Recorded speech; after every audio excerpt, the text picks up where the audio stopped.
Hello and welcome to the December 2022 edition of the Presale Pulse. I'm Ryan Lalonde and I'm joined with Suzana Goncalves.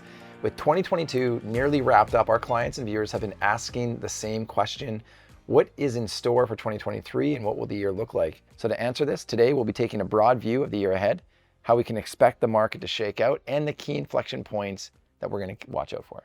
Yeah, thanks, Ryan. I think it's safe to say, coming off the roller coaster year that 2022 was, having a general lay of the land for 2023 is top of mind for a lot of people. Yeah, definitely. And while it's difficult to give a complete blueprint for the year ahead, as some would say, you just don't know.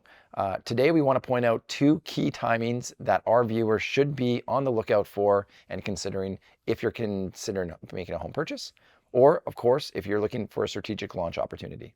Now, keeping these potential turning points in mind can give some really valuable insight as where we are in the market cycle and where we may be headed.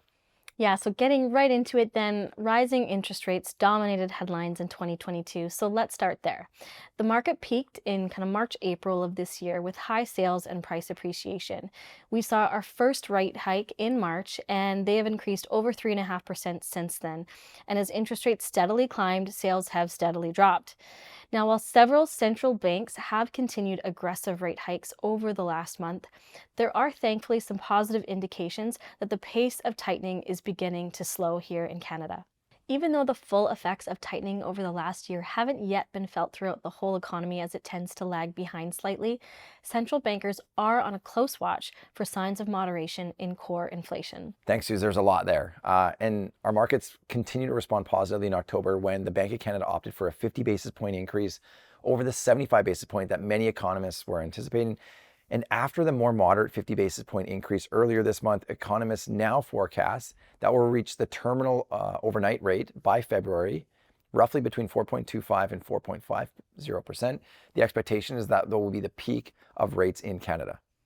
So the slowing rate of hikes will give buyers increased optimism that the cycle of tightening is nearing an end. That's going to give them added consumer confidence in being able to make a buying decision today, rather than worrying about rates continuing to escalate. And Suze, we have to keep in mind that much of the BOC's power with these rate hikes is psychological, right? And they're playing those strings well right now. They serve as a way to dampen buyer confidence and investor exuberance. What we're seeing for the most part is a significant shift in how people are thinking about long-term debt and short-term debt, and as a result, holding off on purchase decisions in light of better rates tomorrow. Now, given that, the reverse is also true. So when the Bank of Canada begins to hold the interest rate flat at consecutive meetings or even reduce them, we may see a flurry of buyers peer their head over the wall and begin to re-enter the market. Now, this is our first key period to watch out for. And we're closer than most people think. Expect the Bank of Canada to reach its terminal rate early next year, Q1 or Q2, then see a positive response from the market if interest rates are held steady as they are expected in the scheduled meetings in March and April. Yeah, with this in mind, and if this happens, we expect overall market activity to begin to normalize by mid to late summer of 2023. That's certainly what we've seen in the past, based when we look historically in terms of how markets have reacted to higher interest rates. With this in mind, and if this happens, we expect overall market activity to begin to normalize by mid to late summer of 2023. Now, exactly how much and how deep of a rebound we see will be telling for the rest of 2023 and even 2024. Yeah, absolutely, Suze. The other period to watch out for, that second key date that we're keeping in the back of our minds is Lunar New Year, which is set to fall January 22nd, 2023. And in typical years, this part of the market cycle typically sees a burst of activity and pre-sale activity.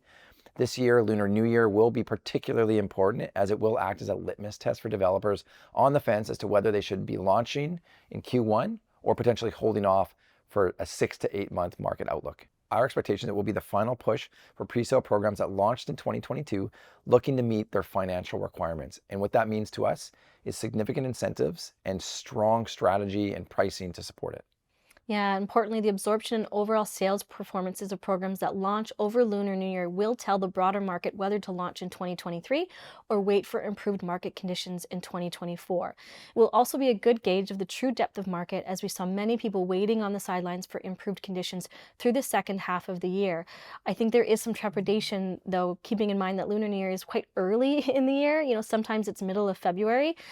Being at the end of January, I think there's a little bit concern that we wouldn't have recovered quite enough yet. Yeah, well said, Suze. Our hope is that this continues to give viewers some concrete evidence to watch out for, otherwise in a very murky and hard to understand marketplace. Yeah, here at MLA, we will certainly be watching closely. We'll give our viewers an update as we reach some of these milestones.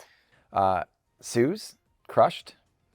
Great trending topics. I believe that wraps us for the last trending topics of the year. We hope that our viewers found a lot of value in today's episode. The MLA Advisor team, as always, active across Canada, digging deep into some of the micro trends happening right now. It's our goal to provide our viewers with actionable intelligence and to stay real estate intelligent. Thank you for joining us. See you next year.